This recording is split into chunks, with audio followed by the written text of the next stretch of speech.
Salut, je suis Bailly Josué, ton coach en physique-chimie. Aujourd'hui, pour toi spécialement, j'ai trouvé une très bonne leçon. Alors, cette leçon s'intitule « Généralité sur la chimie organique ». Ça t'intéresse? Super, on y va.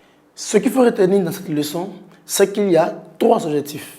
Premièrement, définir les composés organiques. Deuxièmement, donner les caractéristiques des composés organiques. Et enfin, faire l'analyse des composés organiques. Ok, pour une bonne compréhension des objectifs cités, j'ai subdivisé en 4 parties. Premièrement, la définition de la chimie organique. Deuxièmement, donner l'importance de la chimie organique. Troisièmement, donner le caractère particulier de la chimie organique. Et enfin, faire l'analyse des composés organiques. En ce qui concerne la définition, il faut retenir tout simplement que la chimie organique est la partie de la chimie qui s'intéresse à l'étude des composés, principalement de carbone. Ces composés sont appelés composés organiques. Aujourd'hui, avec l'évolution des choses, la chimie organique connaît un essor considérable et tient une place de choix dans notre vie quotidienne. En effet, outre les substances organiques citées tantôt, nous disposons de nombreux produits fabriqués à partir des composés organiques obtenus par synthèse. Comme exemple, nous pouvons citer les plastiques divers, les caoutchoucs synthétiques utilisés pour la fabrication des chaussures en plastique, les règles, les catapes, etc. Nous avons aussi les textiles synthétiques, tels que le tergal, qui est la matière principale pour la confection des tissus. Nous avons également des médicaments pharmaceutiques, tels que l'aspirine, la nivaquine et bien d'autres médicaments. En troisième point, nous allons voir le caractère particulier des composés organiques. Il faut savoir que les composés organiques contiennent tous l'élément carbone et presque tous l'élément hydrogène. Dans le cas où nous avons des corps formés uniquement d'atomes de carbone et hydrogène, nous avons, pour former une groupe général, CXHY. Dans ce cas, on parle d'hydrocarbures. D'autres composés contiennent en plus l'élément oxygène.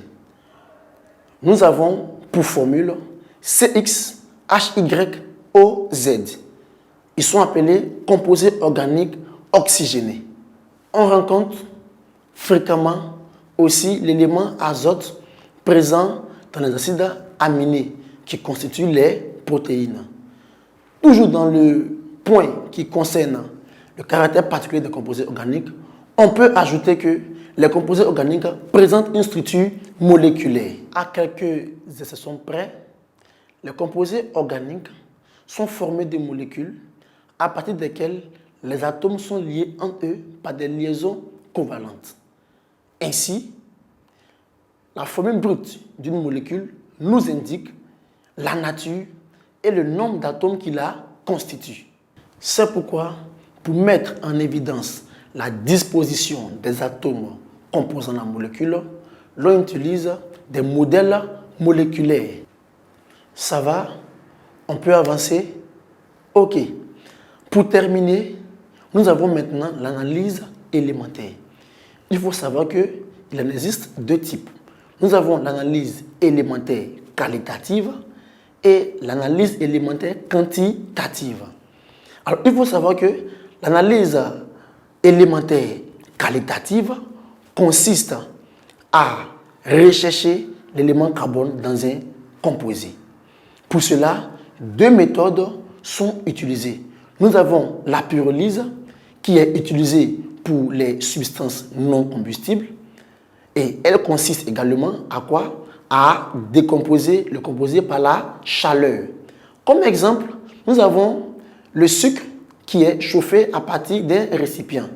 Premièrement, nous avons le sucre qui devient roux, on parle de caramel, et plus nous poursuivons notre pyrolyse, nous obtenons un composé noir qui est le charbon de sucre.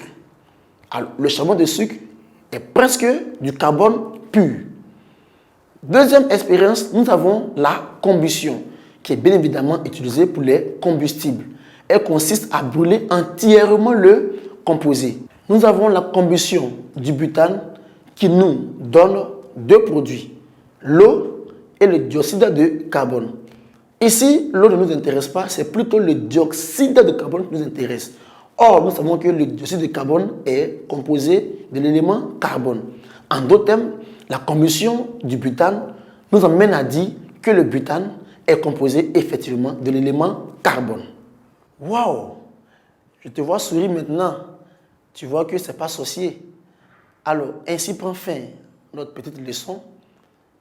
S'il te plaît, révise bien tes leçons et n'oublie pas de faire tes exercices.